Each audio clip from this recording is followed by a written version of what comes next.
AI is accelerating everything, but speed without judgment is just noise. So it's not about how much content we produce, but how thoughtfully we can decide what deserves to exist and be amplified. What I've learned from my conversations, it's not that we're entering a technology first era. We're entering a human recalibrated era. There's been a clear shift from people first as culture language to people first as performance strategy. Hey, it's E.B. Moss, and this is another episode of Insider Interviews with media, marketing, and advertising pros. And one of the biggest pros is Jack Myers. Hello, Jack. Hey, E.B., it's an honor to be here with you. Thank you. I can't believe you're calling it an honor. You really were so formative in a lot of my media career, and you're such a media polymath. You have, I think, even a degree as a media ecologist, which you're going to have to explain to us. You're an author, you're an educator, you're a founder, and now you're even a podcaster. You've just done so much and constantly reinventing yourself that I'm honored. Let's take a page from your own podcast, Lead Human, because you ask people, tell us who you are right now. So who are you, Jack? Why are you? Actually, the question we ask at the opening of Lead Human, who are you as a human being? I've always been human first. I've always looked at the human aspects of our business, media, marketing, advertising, and recognizing early on in my career when I was at CBS and cable was just emerging, and CBS and I didn't completely agree on how we should respond. And I just saw the reality of technological change and began tracking it and launched the Myers report. That was the fax, right? It started with Joe Mandisi and a fax, 1984.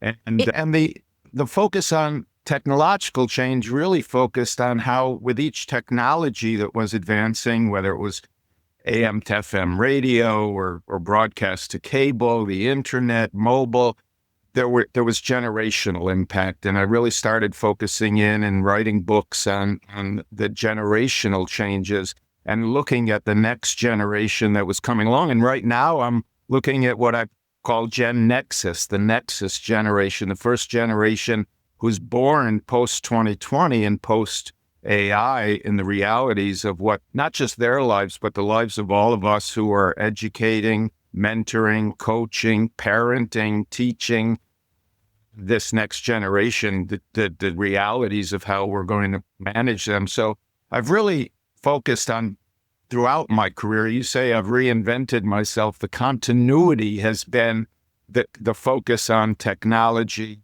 and generational shifts and the impact on culture, society, and business. That's a lot to unpack.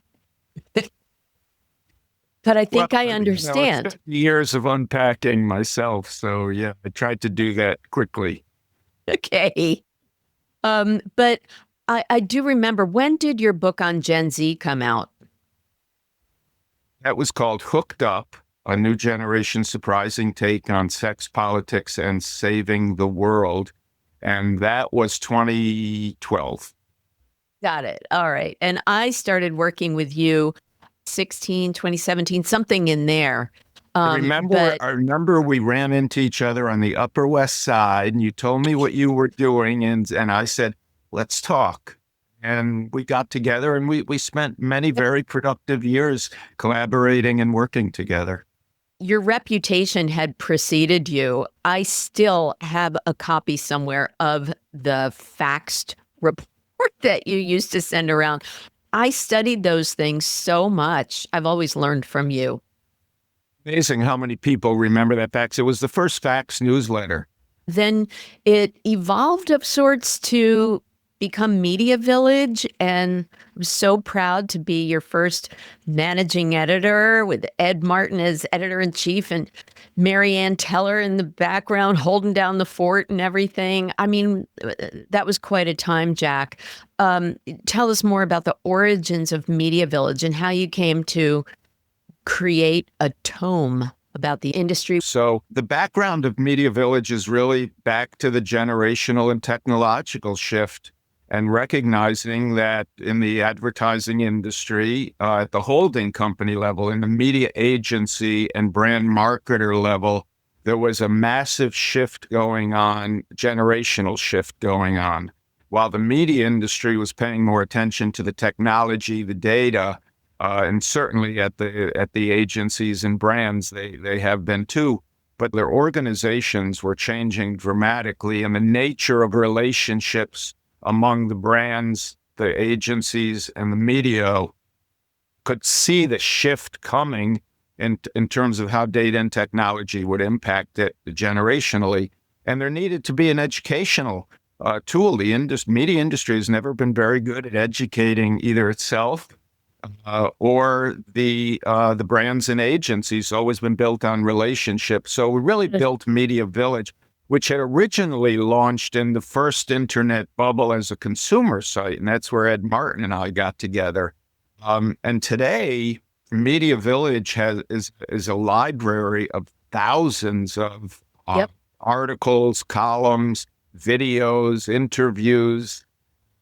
It's really the best archive of the history, the last 20, 25 years of the industry, through the eyes, ears, and voices of the leaders in the industry who have been interviewed, shared their own content.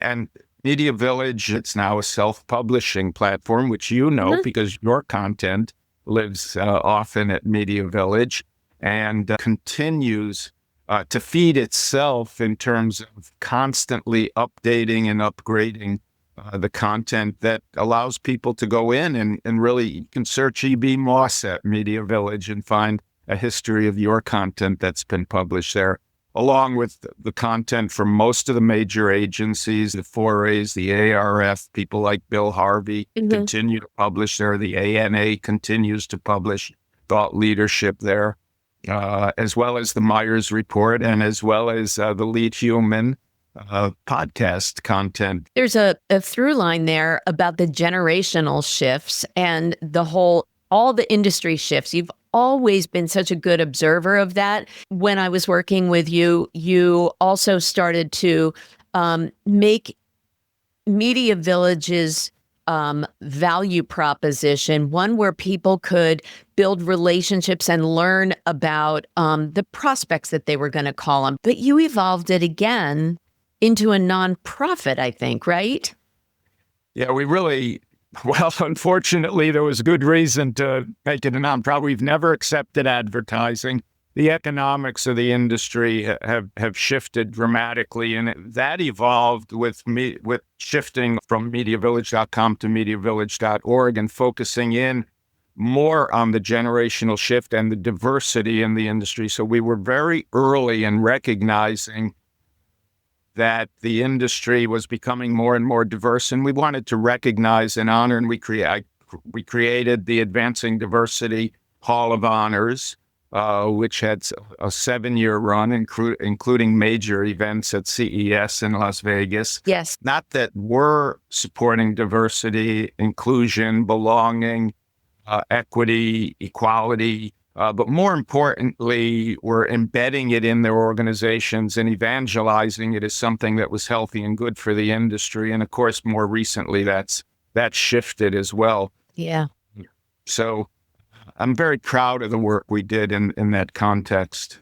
Yes, I agree. And it was the second podcast that I helped launch for Media Village called the Advancing Diversity Podcast. And some great interviews with that as well. And I'll remind you, you were the first one who talked to me about podcasts. I remember the day we were walking in the upper 30s on Fifth Avenue, and you brought up this topic of podcast. I said, go for it.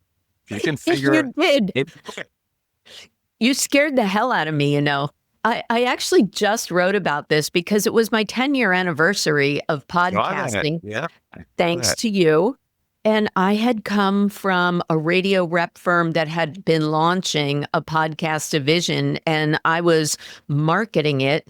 But because I had like this radio background and knew a little bit about this newfangled thing called podcasting, you said, go start one. And in the words of the honeymooners, I was like, humana, humana, humana. Well, So what I'm good at is listening. And when you brought it up, it made sense. Listening and also analyzing and understanding, and then kind of looking at, all right, where's this likely to go in the future? So right now, EB, I'm really focused on how to monetize the IP. We do have extraordinary IP living under the Media Village umbrella. So we're really figuring out, especially with AI and how the value of libraries of content, how to best monetize and optimize the value for the industry of the Media Village library. you mentioned that Lead Human, your new podcast, lives there. So let's talk about that. I'm fascinated by the fact that you, in reinventing yourself again, are doing it in the era of AI, and yet it's sort of like rails against the machine. And your podcast is about becoming more human as a leader. Jack, are you tilting at windmills? Is there a chance for us to retain our humanity? You use the tilting at windmills, and I've referred to myself as Don Quixote many times. I did not know that. And I keep the book back in my office, the original first version of Don Quixote and Man of La Mancha. So that has been a through line of my career. It's the concern that, when you're 20, 30 years in the future, even 5 years in the future, it's especially in an industry that's so quarterly focused on deliverables, it is a challenge. And the industry's for that. Today, we are right on it. And the constant theme that we're hearing, even the president of Anthropic recently gave an interview on ABC News talking about humanism and humanities are at the forefront of Anthropic's philosophy and approach to business. So I really believe that Tim Spengler and I are onto something. Tim's doing a 2009 episode masterclass on empathetic leadership, and my publishing a book, The Tao of Leadership, on empathy and in business. And so we really decided that it's time for there to be some more focus on the human aspects of leadership, and launched Lead Human with Jack Myers and Tim Spengler with the ACAST Creator Network. And there is a through line of several constant themes that are coming up from our guests that relate to how they're building a human focus into their business along with data and technology. And you've had some great guests, so I want to talk a little bit more and pay homage to Lead Human. It started with one of my favorite pundits, aside from Jack Myers, Evan Shapiro. He's great, and you really pulled out an interesting thing. Having known Evan over the years, what I didn't know are some of the human facts about him that you pulled out right in the beginning, and we really get to know your guests. So while you're, erudite like Evan, he's so real at the same time in your show. I appreciated that, and Aaron Walton and we've got Carolyn Everson, Will Ferguson from Razorfish, Adam Gerhardt from WPP Media and Mindshare. We're cutting it not just across the industry, we're reaching out. So we'll have Camille Fetter, who's one of the leading executive search firm leaders and founders. We're reaching out across multiple industries, but people who are demonstrating in their own day-to-day business realities that they're integrating humanities into the work they're doing. I love that because, every leader needs to find their human potential. And actually, your description, I'm going to read this, says, machines obviously matter, but the competitive advantage is unleashing the human potential. Why? Well, it's interesting. In my book, I mentioned empathy over 150 times. In 2020, when Tim did empathetic leadership, and even a year ago when I published The Tao of Leadership, empathy was hardly in the vocabulary of the industry. Today, it's almost jumped the shark as a word because it's so overused. And I think that's just reflects the reality of understanding that when technology dominates, it's the human capabilities, the human resources that are going to differentiate teams, leaders, and business success. And that is going to have quarterly impact, not just long-term impact. So that's the common thread, along with some other common threads that we're hearing from all of our guests. And we're only at the tip of the iceberg, I think, in terms of the frustration about inauthenticity and the lack of relationships. I think it's just going to get worse. We look at how, these days the headlines are about pushing back against kids having access, children having access to social media. We've lost so much of our humanity. I just read about Toy Story 5 coming out, and you and Tim are sort of like the Buzz Lightyear and the Woody, because in the new version, which is which? Well, I think you're interchangeable, but you're both about helping Bonnie make friends in the real world instead of spending so much time on her lily pad, aka iPad. So rail against the machine, Jack. Do it. Help us all. I don't have to rail against the machine. The machine is railing against itself. And I think that's what we're seeing with the reaction to Instagram and the kids, the issue with kids and how they're being impacted. It's a response and a reality that we have to start paying attention to the human aspects. Culture in business today it's no longer a soft layer, I think, which is how it's been viewed in the past. It's becoming more and more an engineered system within the organization, an operating system. For example, Dave Penske at Publicis talked about Publicis's power of one as aligning compensation with collaboration. And Aaron Walton institutionalizes reflection at Walton Isaacson through Kaizen-style feedback loops. And Jen Rogers at Televisa Univision anchors decision-making to strategic clarity to prevent drift in organizations. So the pattern's clear. Cultures is not just what you say anymore. It's what your systems, your operating systems reward in the organization. And that's a dramatic shift that's happening right now. Yeah. And I'll add, Microsoft and Satya Nadella has built those qualities in. Artur Sadoun at Publicis builds trust and human relationships and collaboration into the power of one. And that's showing positive business results. That's really inspiring, because I know that Publicis was also behind a huge initiative to support employees who were suffering with cancer, for example. Now, what they did is they built an AI coach to help leaders and coworkers understand how to communicate with, how to support, how to respond to their coworkers with cancer. That's where AI can come in for good, but it matches the human and the machine, right? Well, what I've learned from my conversations and in business today is that it's not that we're entering a technology first era. We're entering a human recalibrated era. Across every guest, there's been a clear shift from people first as culture language to people first as performance strategy.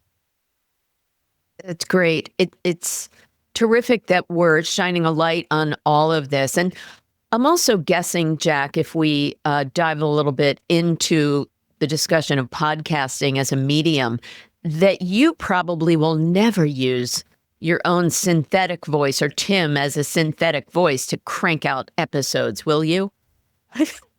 Oh, but I've published books and I'm looking at recreating my voice to do the reading of my books in the future. Oh, So yeah, I've actually tested it and gone into a couple platforms.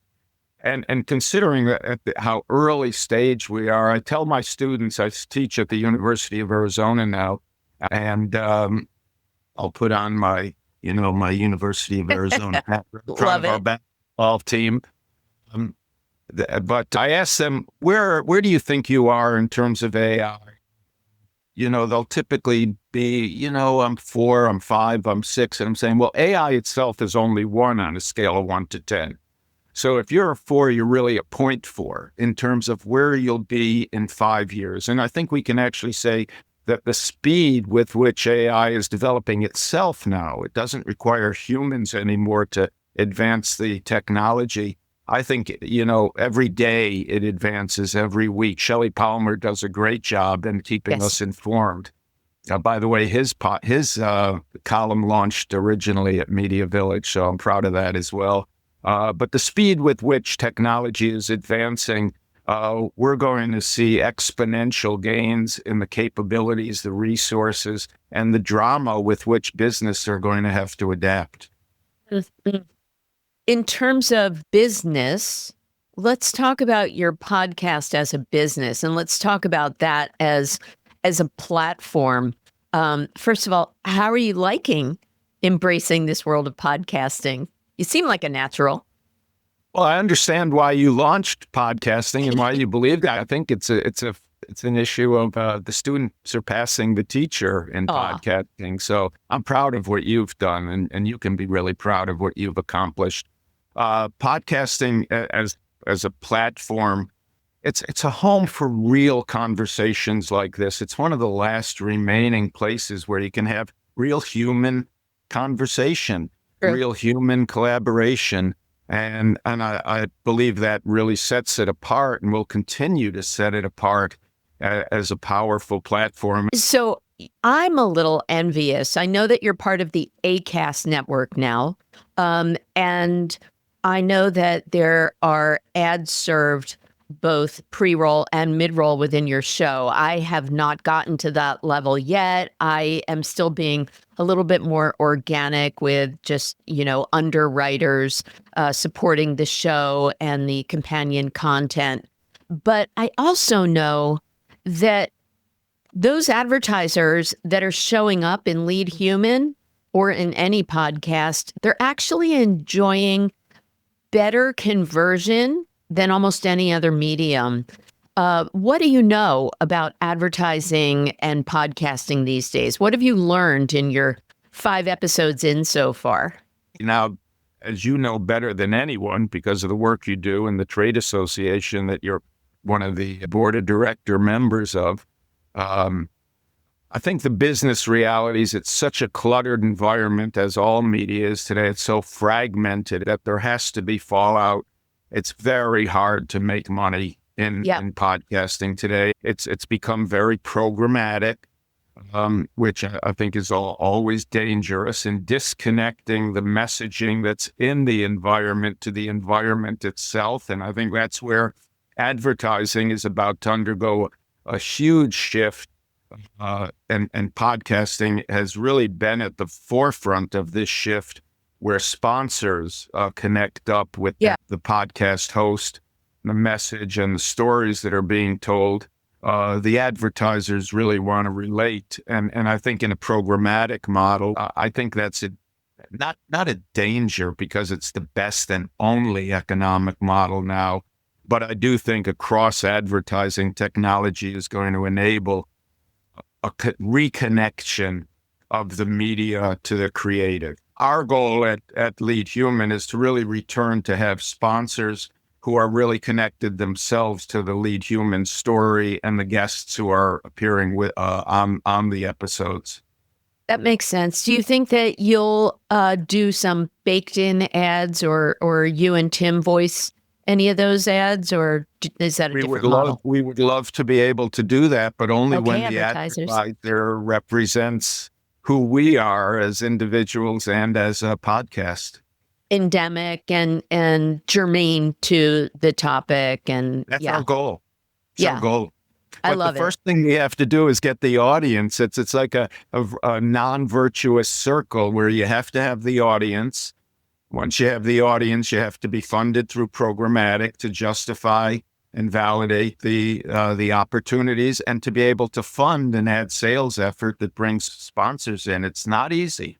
That's right. That's right. And with, probably, I don't know, 150 episodes or so of my show, um, I still don't really monetize it in that way. But the value of it is, as you said, the communication, the relationship, the conversation, and it puts us on the map, quite frankly. So we continue what Media Village helped us do, is to be out there as thought leaders, and you have to be everywhere, right? And so this is another great medium in which to do that.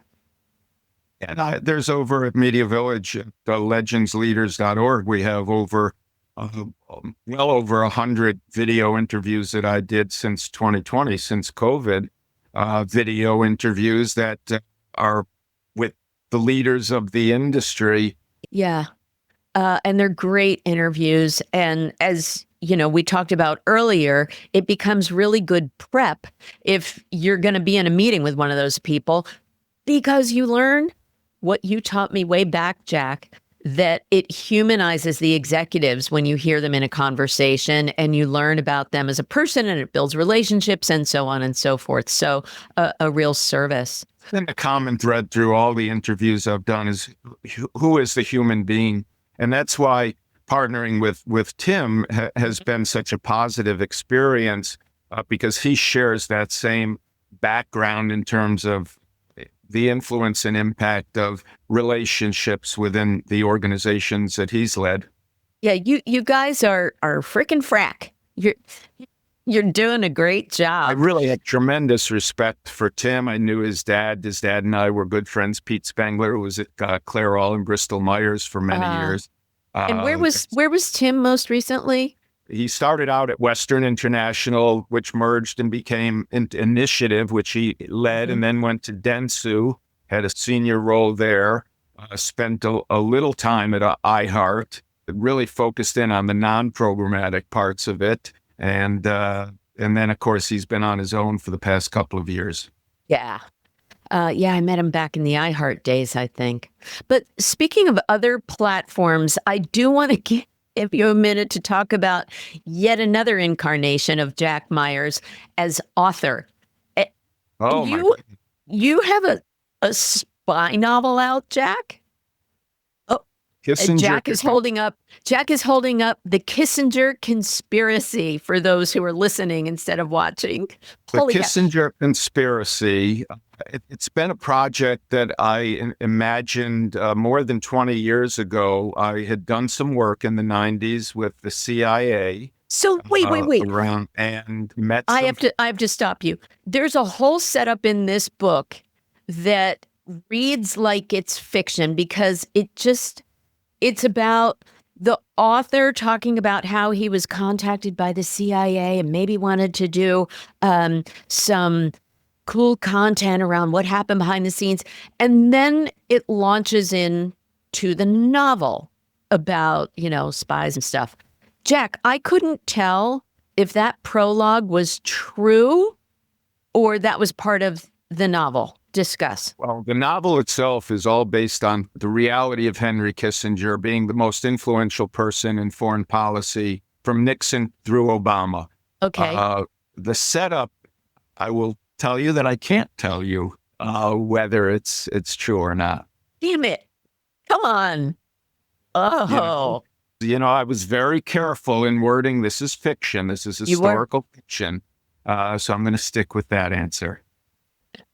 Come on, Jack. How long have we known each other? All right, I get nothing. You talk about my reinventing, and there are a lot of through lines in my career. Everything is interconnected, but I am shifting from nonfiction to fiction. The Kissinger Conspiracy is my first. I have written a science fiction trilogy that's now with the publisher, and is designed to be a television series, a multi-episodic, multi-season science fiction series that I'm really excited about. And it started in 2006.